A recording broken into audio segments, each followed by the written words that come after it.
capable de bâtir cette famille.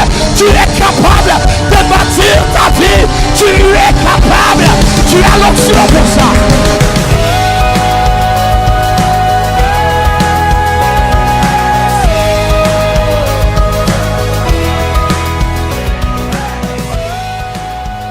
L'homme a une juridiction. Dites ça. Plus fort encore. Dites, l'homme a une juridiction. OK? L'homme a été placé avec l'autorité dans un domaine, dans une juridiction en particulier. Et lorsque Dieu place l'homme dans cette juridiction, Dieu donne une institution à l'homme qui est la famille.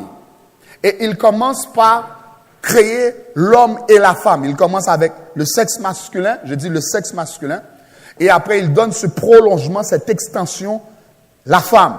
Les deux ensemble, unis dans une parfaite unité, les deux deviendront une seule chair, les deux ensemble devaient gérer cette juridiction-là qui lui a été donnée. Suivez-moi bien. Les deux ensemble devaient gérer cette juridiction. Et puis, dans cette institution-là, il dit, à travers cette organisation structurelle, il dit, vous allez naître dans cette structure et vous allez vous multiplier dans cette structure. Donc, Dieu met des cadres à l'homme pour son épanouissement. Il dit, premièrement, vous allez devenir fécond. Vous allez créer, vous allez vous reproduire. Et je voudrais dire quelque chose ici. Je ne crois pas que fécond fait simplement référence à avoir des enfants. Mais ça fait référence à toute naissance, selon le potentiel que l'homme a. Je répète encore. Donc, fécond, oui, il y a une partie de donner naissance à un enfant, mais si la fécondité était seulement reliée à la naissance physique, cela veut dire que dès que l'enfant est né, il n'y aurait plus de raison d'être. Donc, la capacité de se reproduire est dans tous les secteurs de la vie de l'homme.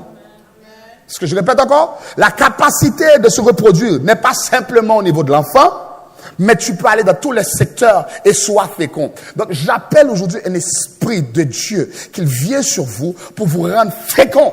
La capacité de se reproduire et de créer. Est-ce que l'église est là? J'ai dit la capacité de créer. Partout où tu passes, tu es fécond. Même lorsqu'on te met dans un poste de travail, tu es fécond. Tu es capable de procréer. Tu es capable de créer. Lève tes mains et te dis, j'ai été créé à l'image de Dieu. Plus fort, dis, j'ai été créé à l'image de Dieu. On déclare ça, j'ai été créé à l'image de Dieu. Dieu t'appelle à être productif. Ce n'est pas une question d'âge. Ce n'est pas une question de nationalité. Ce n'est pas une question de race. C'est une question que tu as été créé comme ça. À l'intérieur de toi, tu as une capacité que Dieu t'a donnée pour te reproduire, pour créer ce que tu es. Tu peux te reproduire dans tous les secteurs de ta vie. Et ça, il faut saisir ça par la foi. OK? Maintenant, Dieu a donné à l'homme la juridiction. En donnant à l'homme la juridiction sur la terre, il donne aussi à la famille la juridiction. Et je voudrais emmener ça, je dois l'emmener, mais ce n'est pas le but de l'enseignement ce soir, mais je dois l'établir comme base pour que vous compreniez quelque chose. Dieu, dans sa tête, dans son mystéria en grec, dans ses pensées, dans son secret, avait toujours placé la famille pour qu'elle puisse avoir une juridiction quelque part sur la terre. Qu'est-ce qui fait que l'homme a perdu cette juridiction-là? C'est parce qu'il a péché. Toute institution doit avoir une règle ou des règles de fonctionnement. Toute institution doit avoir des règles de fonctionnement. Dès qu'on n'opère pas selon les règles que Dieu a établies, automatiquement, on est dysfonctionnel. Parce que ce que Dieu a établi, il l'établit toujours avec des règles. Il dit, je te donne l'autorité sur le jardin d'Éden. La seule place où est-ce que tu n'auras pas cette autorité-là, c'est sur l'arbre. La connaissance du bien et du mal. Je ne te donne pas cette autorité-là. Parce que le jour où tu mangeras ce fruit défendu, tu deviendras dysfonctionnel. À partir de ce moment-là, l'homme a touché l'interdit Et voilà que l'homme est devenu dysfonctionnel. Je voudrais emmener quelque chose que vous devez comprendre dans votre compréhension de la famille. Écoutez bien. La famille n'est pas d'abord créée pour satisfaire les besoins d'un individu. Je répète, la famille n'a pas d'abord été créée pour satisfaire les besoins d'un individu. La famille a été créée pour un plan divin. La famille est d'abord créée pour un plan. Parce qu'il dit, je te donnerai cette femme-là pour qu'elle soit une aide. Pas quelqu'un qui vient satisfaire tes besoins seulement. Elle doit être une aide. Elle doit être ton prolongement pour faire ton travail. Suivez-moi bien parce que je m'en vais quelque part. Parce que dans cette société moderne aujourd'hui, où l'on présente la famille comme un endroit pour satisfaire ses besoins, que ce soit des besoins psychologiques, que ce soit des besoins sociaux, ou bien besoins physiques ou sexuels, le problème qui arrive avec ça, c'est que dès que les personnes n'arrivent plus à se satisfaire pour X raisons, ils brisent la famille. Dès que tu rentres dans mon standard de mes envies, automatiquement, je suis prêt à me mettre avec toi, mais si tu ne rentres plus dans ce standard-là, si tu changes, si tu as un accident qui arrive, automatiquement, je m'enlève de cet environnement-là. Donc, on perd le but premier de cet environnement que Dieu nous a donné, la famille, qui est de se développer en vue d'un plan. Donc, Dieu nous donne la famille pour un plan. Au travers de ce plan, il satisfait nos besoins. Mais Dieu ne nous donne pas cet environnement-là d'abord pour satisfaire nos besoins. Tu vois que tu as un problème si tu prends ton homme ou ta femme simplement pour tes besoins personnels? C'est la mauvaise place à aller. Le mariage n'est pas là pour satisfaire tes besoins d'abord. Le mariage est là pour te développer en vue du plan que Dieu a. Est-ce que l'église est avec moi? Est-ce que l'église peut dire amen? Ok. Donc, maintenant, à partir de ce moment-là, l'homme devient dysfonctionnel. Et si vous lisez dans le Genèse chapitre 3, vous allez trouver les 5 dysfonctions qu'on voit à partir du chapitre 3. Premièrement, spirituellement, on va le voir. Mais Genèse chapitre 3. Genèse chapitre 3, premier verset, ma fille. Est-ce que c'est bon? Ok. Le serpent était quoi, j'ai dit? Le plus rusé de tous les animaux des champs que l'Éternel Dieu avait fait. Il dit à la femme, Dieu a-t-il réellement dit, vous ne mangerez pas de tous les arbres du jardin? Verset 2, la femme répondit au serpent, nous mangerons du fruit des arbres du jardin. Arrêtez là juste un instant. Le serpent s'est présenté à la porte de la maison. Le serpent s'est présenté où, j'ai dit? Ce qui veut dire que la famille est sous attaque. Pas depuis 2017, mais depuis que l'homme est créé, la famille a toujours été sous attaque. Pourquoi? Parce que l'homme a reçu une autorité que le diable n'avait pas.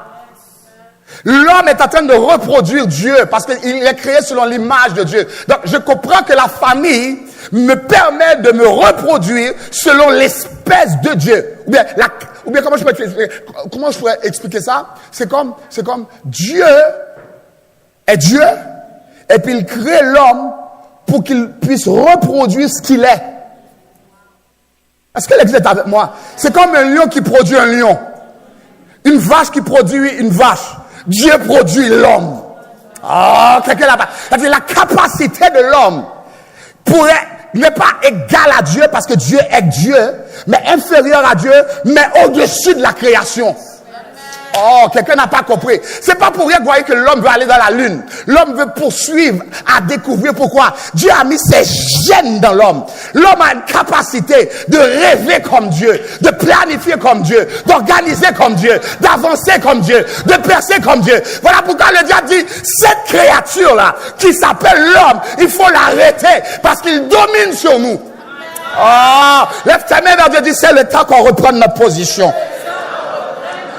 Non, tu ne l'as pas dit fort. Lève tes deux mains vers Dieu et crie, c'est le temps. Déclare ça, c'est le temps qu'on reprenne.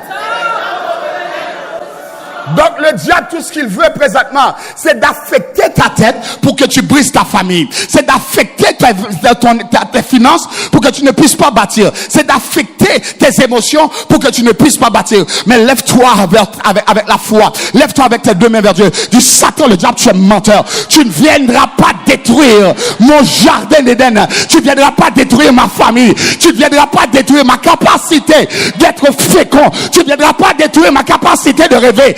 Oh non, Satan le diable, tu ne viendras pas détruire. Parce qu'il y a quelque chose en toi qui doit crier plus fort. Est-ce que je parle à quelqu'un ici? Est-ce que je parle à quelqu'un ici? Si je parle avec toi, lève ta main vers Dieu, dis Alléluia. Donc, on est sous attaque. Mais être sous attaque ne veut pas dire qu'on a perdu.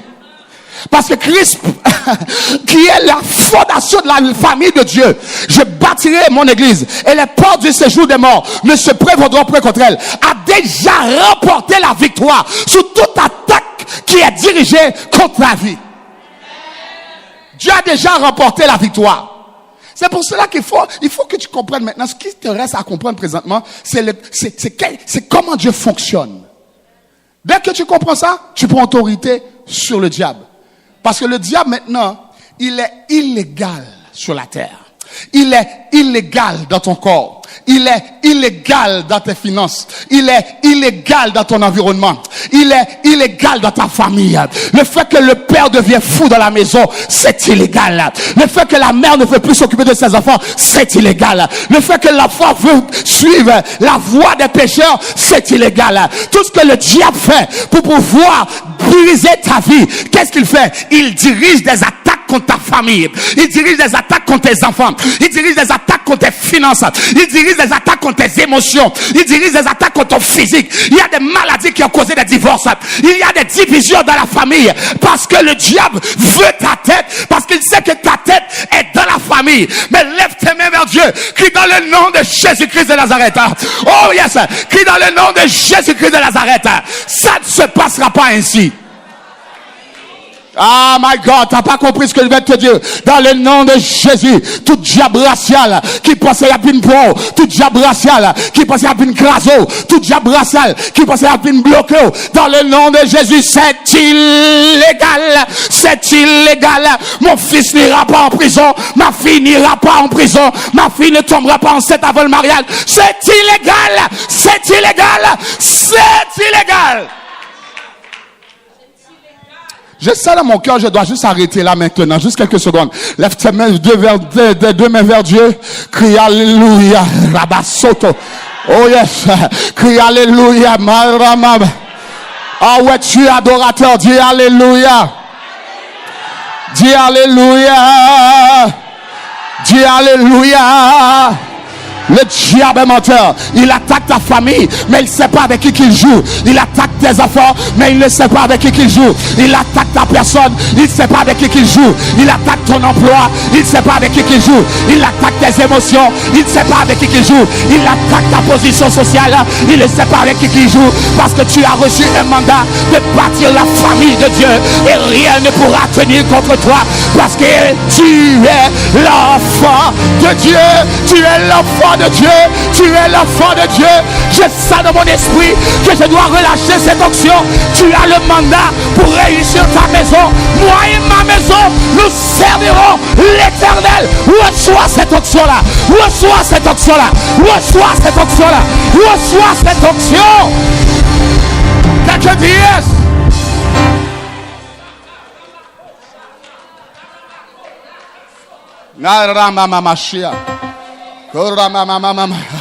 My God, my God, my God.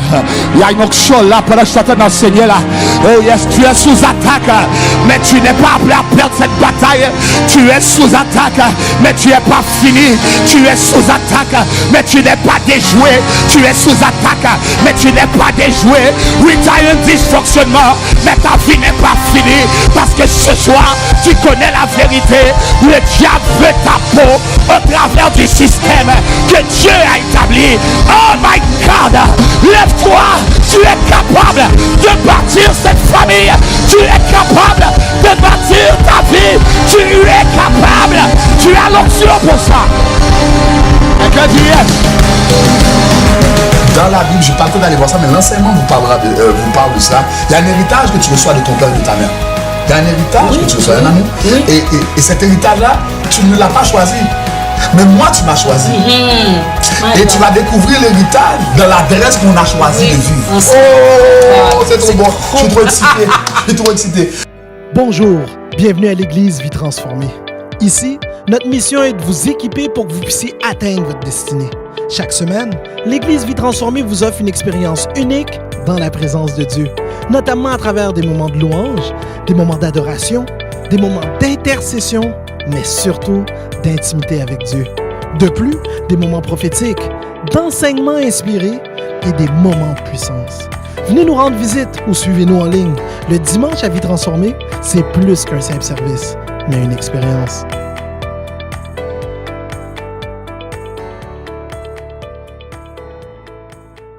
Bonjour, ici le pasteur Emmanuel Dessalines et Naomi Dessalines. Nous sommes vraiment contents d'être avec vous cette semaine avec cette série que nous sommes en train de voir présentement sur le dysfonctionnement familial. Quelque chose qui nous tenait à cœur de partager avec le peuple de Dieu, les secrets que nous avons découverts à travers la Bible et des expériences personnelles aussi. Et nous voulons vous équiper par rapport à ce sujet. Nous avons dit dans la série que la famille, c'est l'environnement qui détermine la productivité de l'être humain. C'est le lieu de naissance de l'être humain. C'est le lieu de développement spirituel, intellectuel et physique. Donc, lorsque nous créons une famille, lorsque deux personnes s'unissent dans les liens sacrés du mariage et fondent une famille, ils bâtissent un monde, littéralement. Et avec la chute de Adam, il y a malheureusement des conséquences que l'être humain vit dans la construction de cet environnement-là. Et une des choses que Pasteur Nao, nous avons travaillé ensemble, c'est de faire face avec nos dysfonctionnements.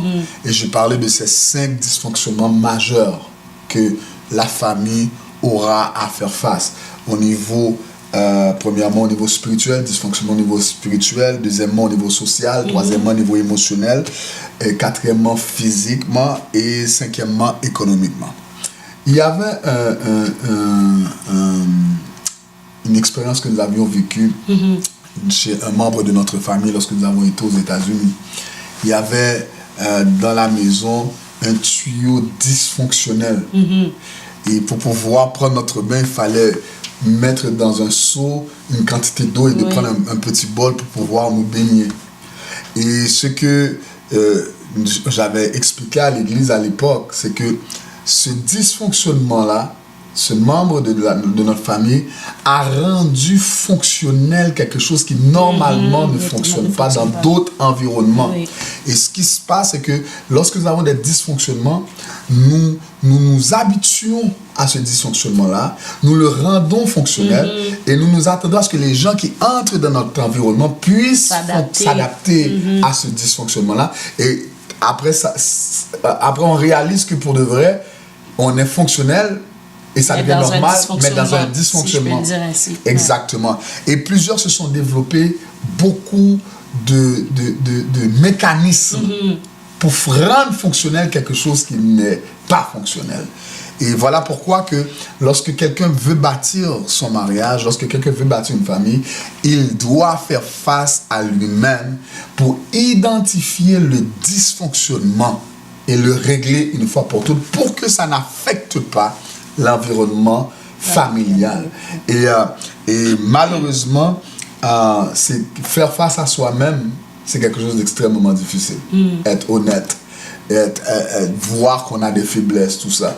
Et c'est une des choses que nous avons pris le temps d'identifier dans la série que nous avons fait ensemble. Une des choses que Pasteur Nao, j'aimerais te poser la question, et on en a traité un peu dans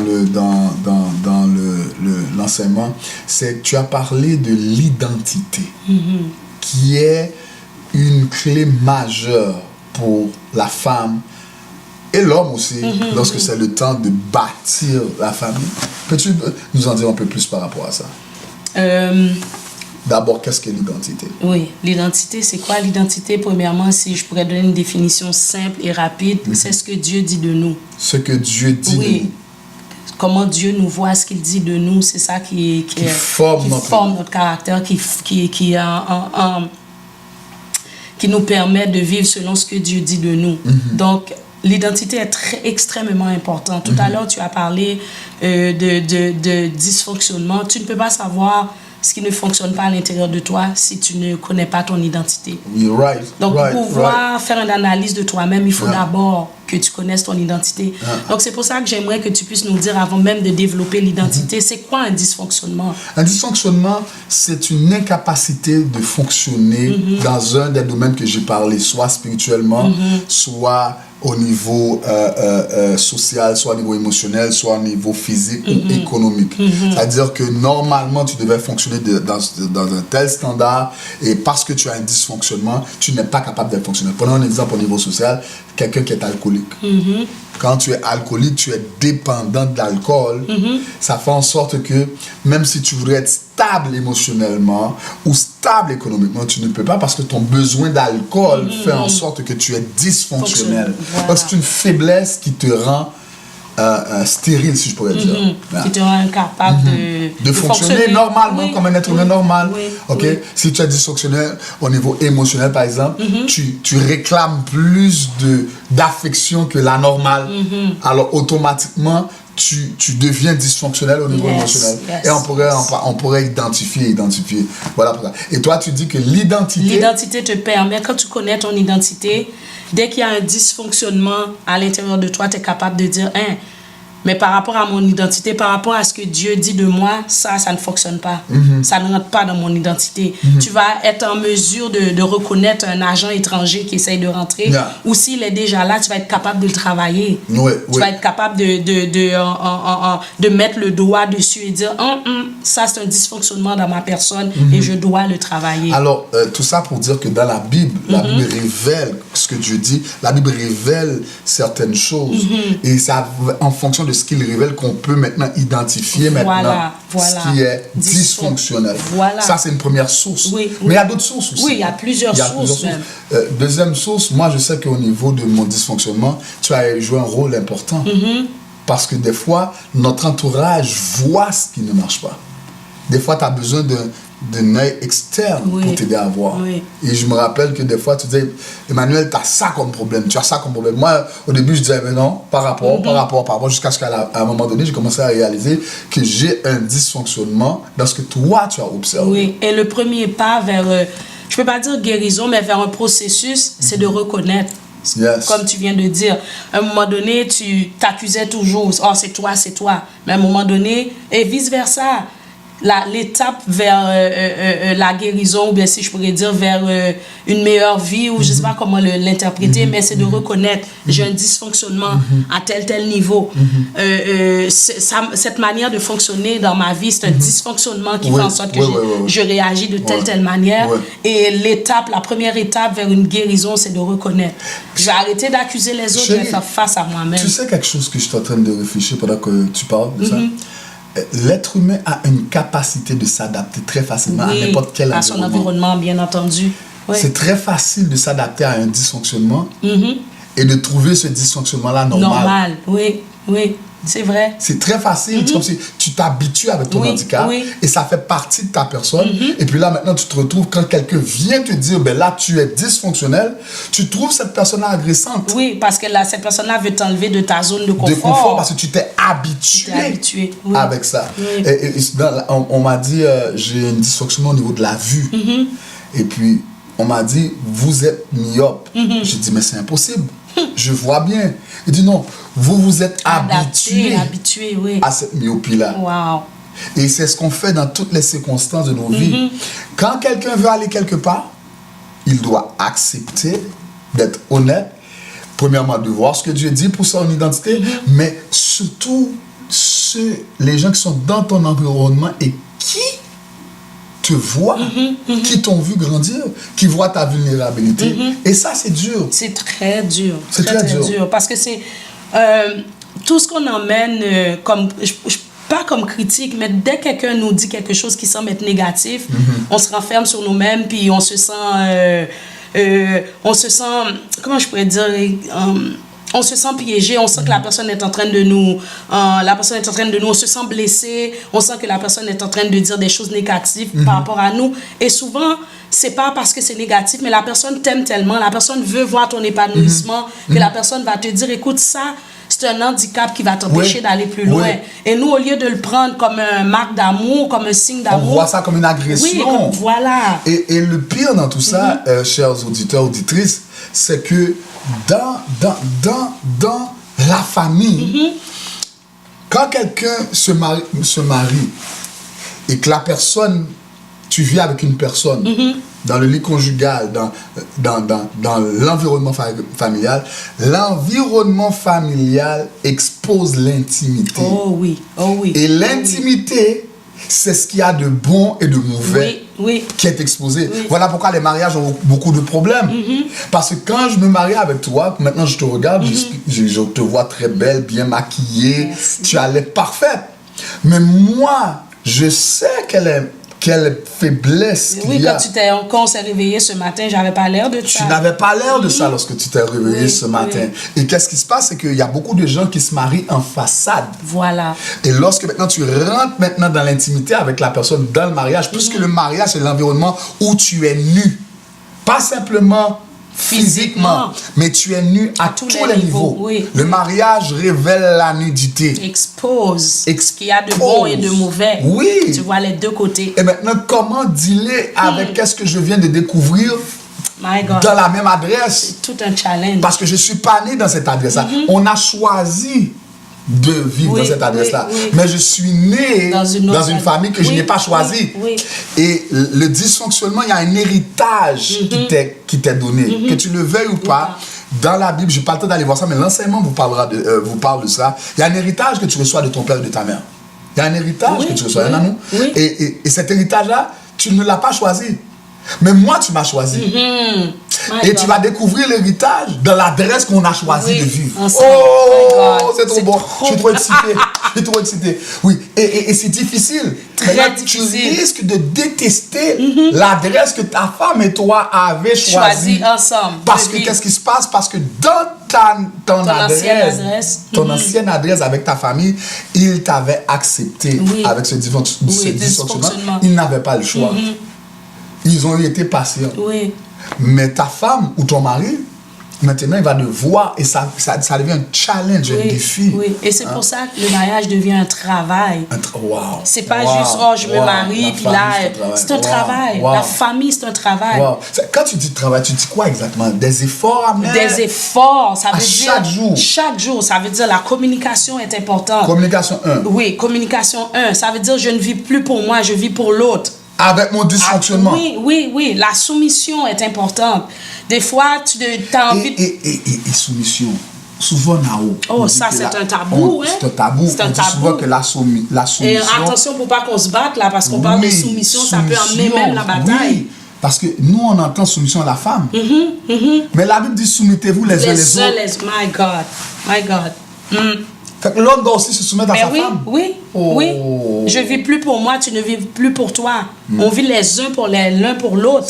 Et ça, c'est très difficile. Donc, c'est pour ça que je dis le mariage ou la famille, créer une famille, créer comme tu l'as dit, cet environnement-là, c'est un travail. C'est tout un travail. Créer ce monde-là, c'est un travail. Et les gens ne sont pas prêts. Les gens ne sont pas prêts.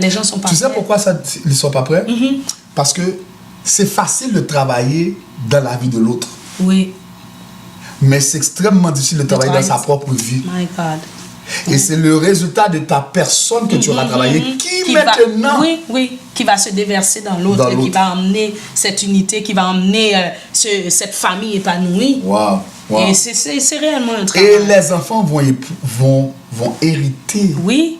De cela. Parce que c'est la famille qui va les forger, c'est la famille qui va forger leur caractère, l'unité, tout ce qui c'est ça qui va faire qu'ils vont devenir l'individu qu'ils vont être plus tard. Et qui va développer aussi leur identité. Leur identité. Parce que je vais dire quelque chose, l'identité, ce n'est pas simplement Dieu qu'il a défini. Toi aussi, tu as un travail à faire. Tu as un travail. Un travail à faire. Il y a la société qui définit ton identité. Oui. Il y a les expériences de la vie qui finissent ton identité. Alors, pour terminer, nous voudrions que vous puissiez prier sur ce monde que vous êtes appelé à créer. Yes. Que vous puissiez vraiment chercher à comprendre.